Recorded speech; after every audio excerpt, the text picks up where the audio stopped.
La méditation n'est pas un moyen de s'échapper. Ce n'est pas un vagabondage de l'esprit, ce n'est pas une rêverie. C'est une conscience vaste et pleine de ce que l'on vit au moment où on le vit. Et parfois, notre attention, elle se laisse attirer par des choses qui créent en nous des soucis, des inquiétudes, alors qu'il y a plein d'autres choses qui coexistent à côté et qu'on ne voit plus, en tout cas sur lesquelles on ne prête pas attention. Et donc lorsqu'on médite, en fait, on n'enlève rien, on n'efface rien de nos vies, mais on apprend à se reconnecter à tout ce qu'il y a autour, à tout ce qu'il y a avec, à tout ce qui coexiste.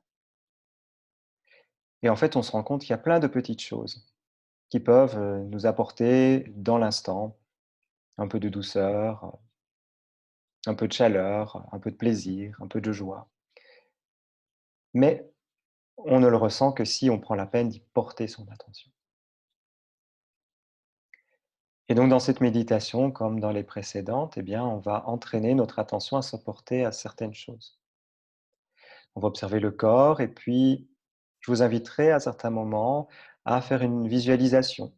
Donc c'est simplement fermer les yeux et voir des images de choses qui existent en ce moment aussi, mais qu'on ne perçoit peut-être pas parce qu'on ne l'a pas à portée de vue.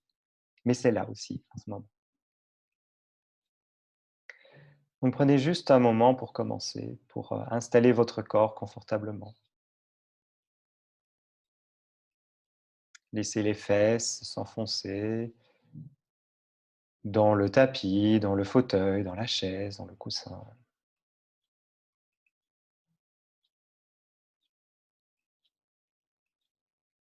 Sentez ce corps qui se dépose.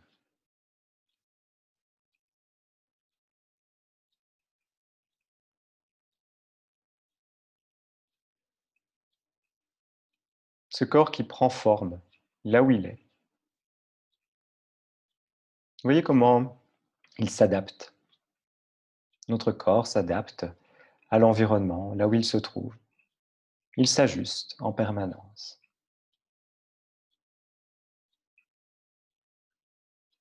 Observez comment votre corps s'ajuste en ce moment par rapport au support qui le soutient.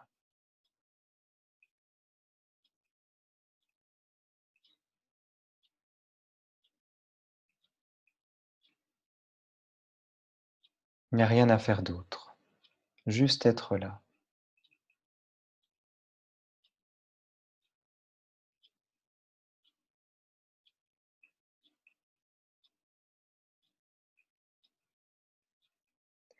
Et puis dans cet espace immobile, observez comment il y a certains mouvements qui se font, notamment liés à la respiration,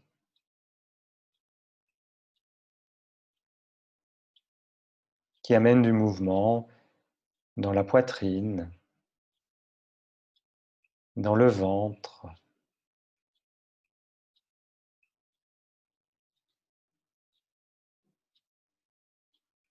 mais aussi dans les côtes, dans le dos.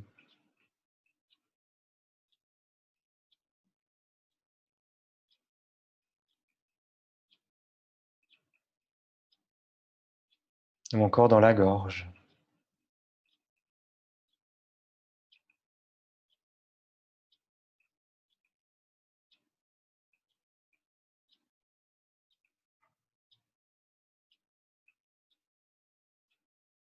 Amenez du mieux que vous pouvez votre conscience, là, maintenant, dans ce corps, dans cette respiration.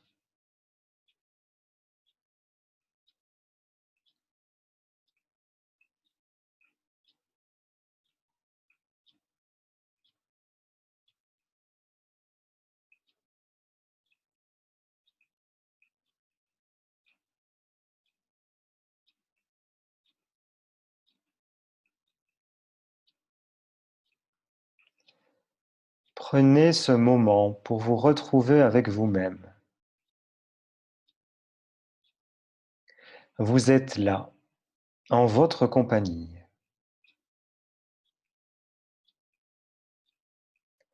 dans ce moment de connexion avec vous-même.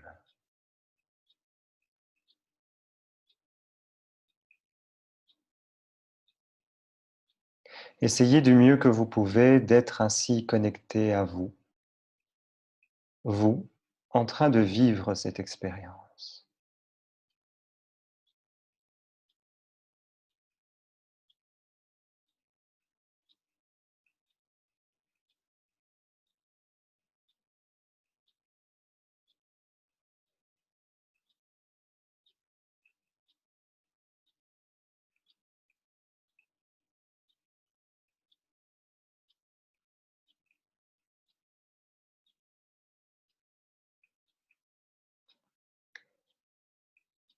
Et dans ce moment de présence,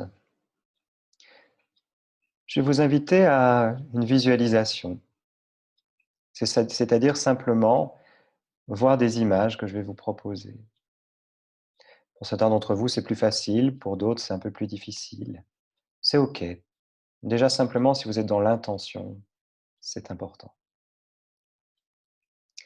Et pour faciliter la visualisation, vous pouvez fermer les yeux.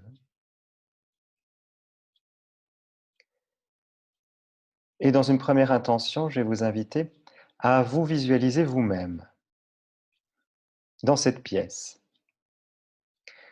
comme s'il y avait une caméra qui était accrochée dans un coin du plafond et qui vous filmait en ce moment.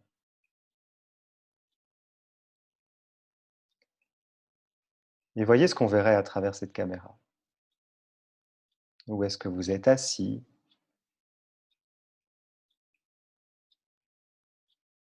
Dans quelle position vous êtes?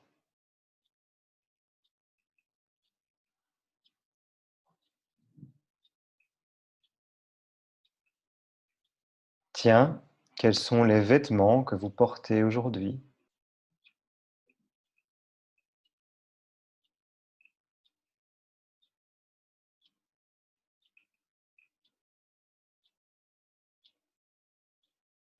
Est-ce que vous pouvez voir les traits de votre visage?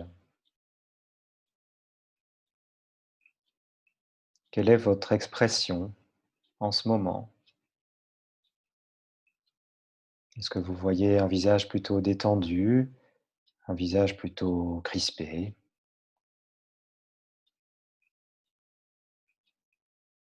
Essayez de vous observer ainsi par la lucarne de votre esprit, comme si vous regardiez à travers un objectif.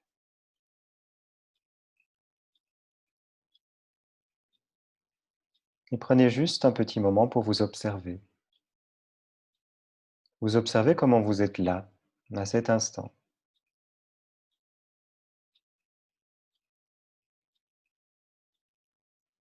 Et si vous n'arrivez pas trop à vous voir, ce n'est pas très grave.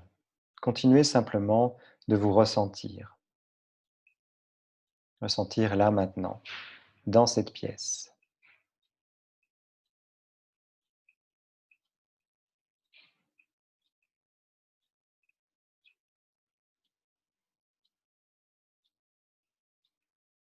L'idée est simplement de prendre conscience de sa présence. Vous êtes présent, quelque part, à chaque instant. Et si cette caméra pouvait vous suivre, eh bien, elle vous accompagnerait dans chaque instant de votre vie.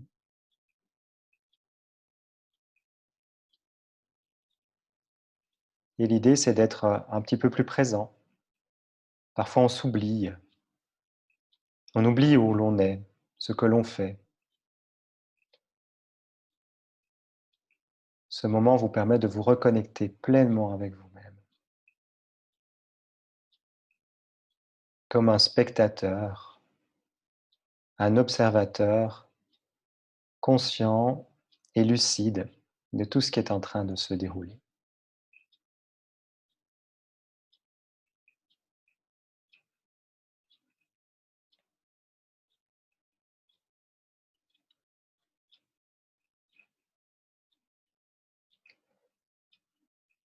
Et puis, vous pouvez élargir le champ de la caméra, élargir l'objectif pour visualiser peut-être d'autres personnes qui sont avec vous en ce moment, dans la maison, dans l'appartement? S'il y en a,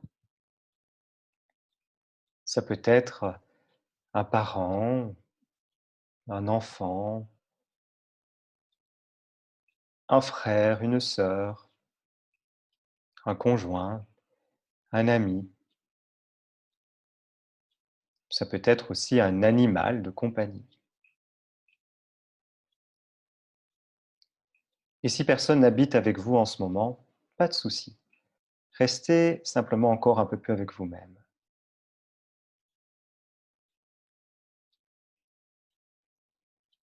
Et s'il y a des personnes avec vous, eh bien, voyez si vous pouvez les voir aussi.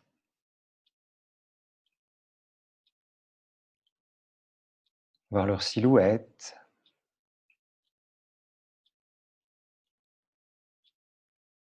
les habits qu'ils portent aujourd'hui, leurs poils, leurs plumes, si c'est un animal,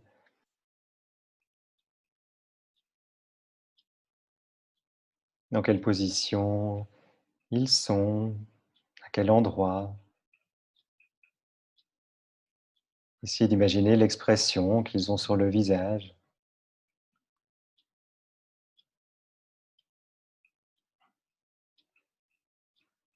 De vous sentir ainsi en présence. Vous êtes là en ce moment avec vous-même, dans ce moment d'intériorité, mais pas très loin de vous, il y a d'autres personnes qui partagent ce moment d'intériorité.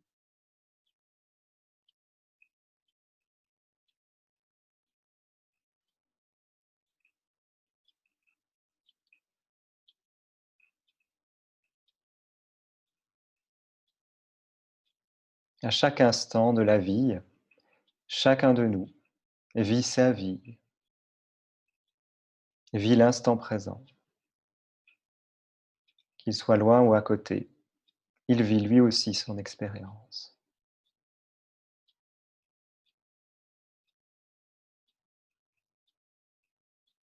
Et vous pouvez ainsi étendre votre visualisation pour inclure des voisins, des gens qui habitent pas loin de chez vous. Vous en connaissez probablement certains. Essayez de les voir aussi, un peu comment vous avez habitude de les voir, assis à la table de leur cuisine, en train de jardiner à l'extérieur, au volant de leur voiture, quand ils vont, quand ils viennent, en train de faire leur footing, leurs courses.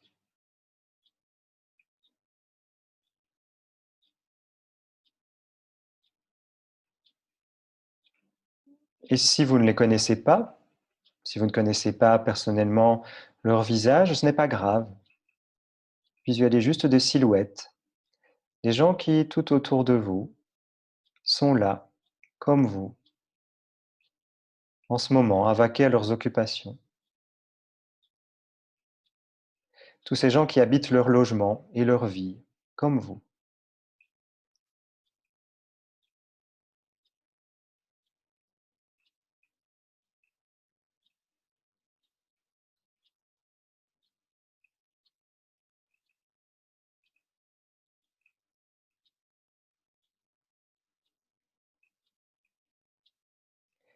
Et puis vous pouvez encore étendre un peu plus votre conscience en englobant les gens du quartier,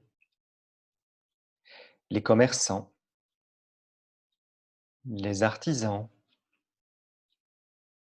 les employés de bureau que vous croisez à l'occasion. En ce moment, eux aussi sont en train de vivre leur vie, pas très loin de chez vous. Et peut-être même que certains sont en train de méditer avec vous en ce moment.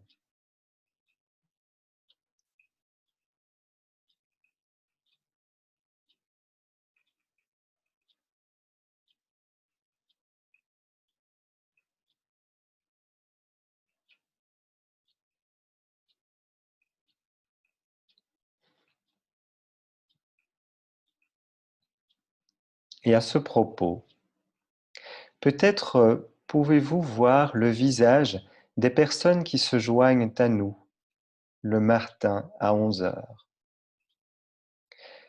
Des personnes dont vous n'avez peut-être fait qu'apercevoir le visage en vous connectant.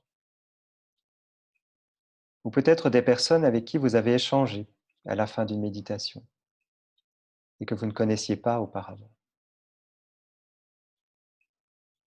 Vous pouvez également les visualiser et sentir pleinement ce moment que vous partagez en ce moment. Chacun dans votre corps, chacun dans votre espace, vous êtes en train de partager ce moment ensemble.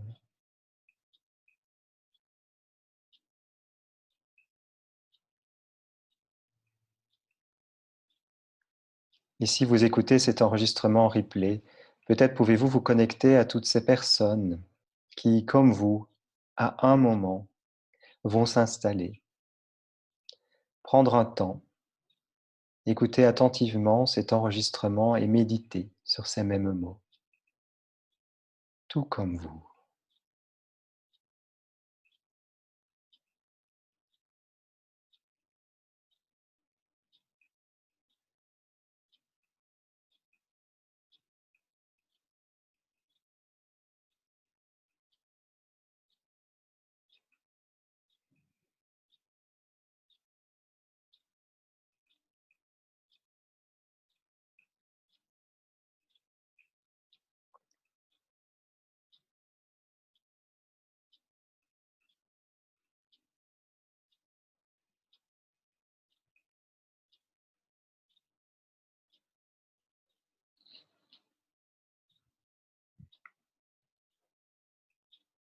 Et puis voyez si vous pouvez encore étendre un peu plus votre conscience à d'autres gens qui habitent votre village, votre ville, votre pays, le monde, et qui eux aussi sont en train de vivre à cet instant.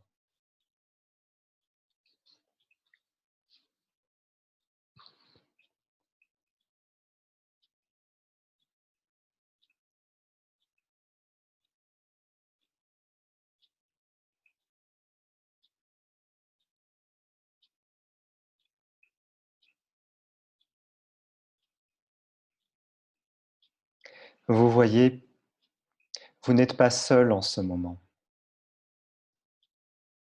La solitude n'est pas une question d'isolement physique, c'est un état d'esprit. Et lorsque la solitude vous gagne, prenez d'abord un moment pour vous y installer, pour l'étreindre, pour ressentir ce qu'elle a à vous dire. Peut-être pouvez-vous profiter de ce moment pour vous reconnecter avec vous-même, voir tout ce qui se dévoile en ce moment.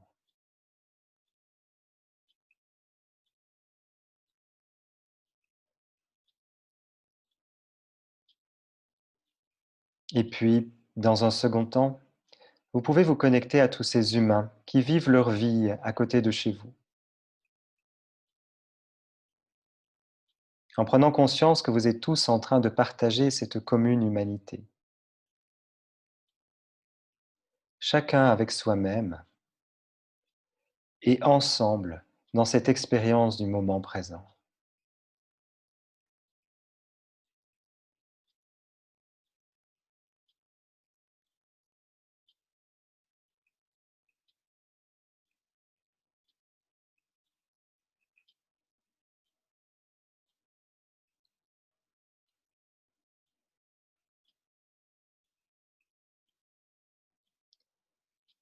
Et pour terminer cette méditation d'aujourd'hui, je vous propose la lecture d'un extrait de Anne Moreau Lindbergh, qui était aviatrice et l'épouse de Charles Lindbergh, et qui a écrit dans les années 50 un livre intitulé Solitude face à la mer.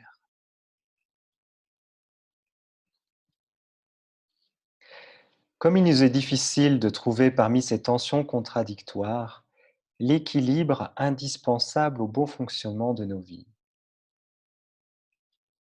Comment garder son unité au milieu de toutes les distractions de la vie? Comment garder son équilibre en dépit de toutes les forces centrifuges?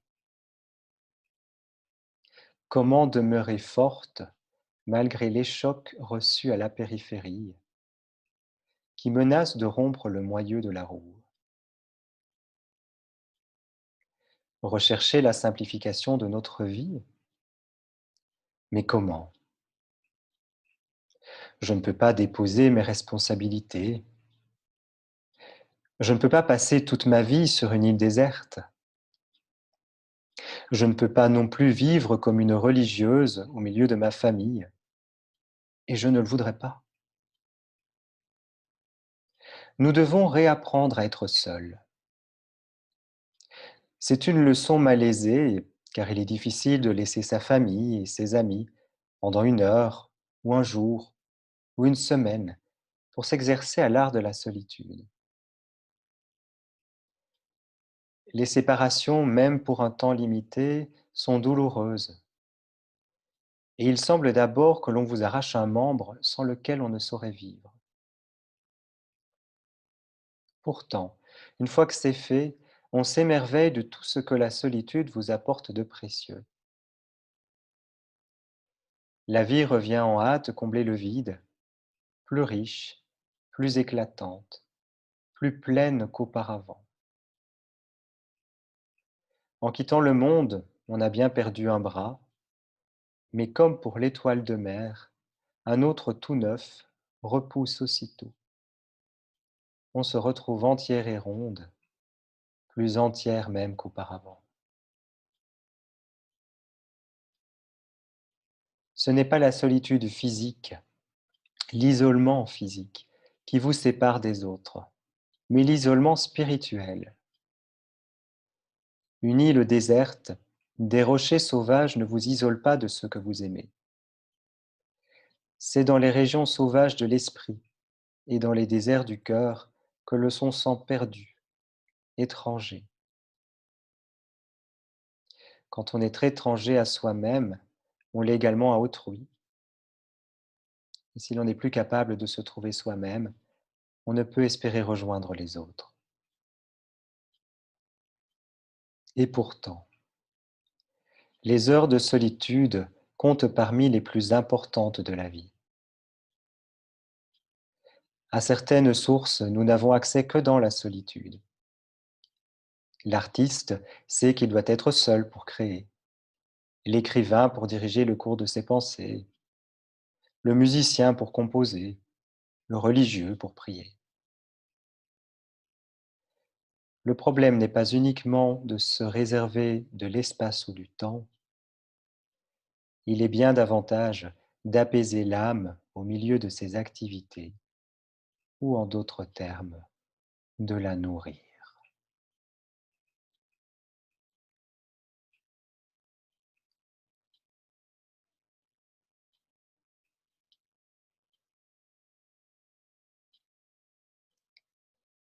Peut-être ces moments que nous vivons en ce moment peuvent nous donner l'occasion d'apprécier, d'être seul, ou en tout cas pas engouffré dans une vie trépidante, débordant de sollicitations. Profitons-en peut-être pour réapprendre à être avec nous-mêmes, tout en nous sentant connectés avec tous les autres qui partagent en même temps que nous cette expérience.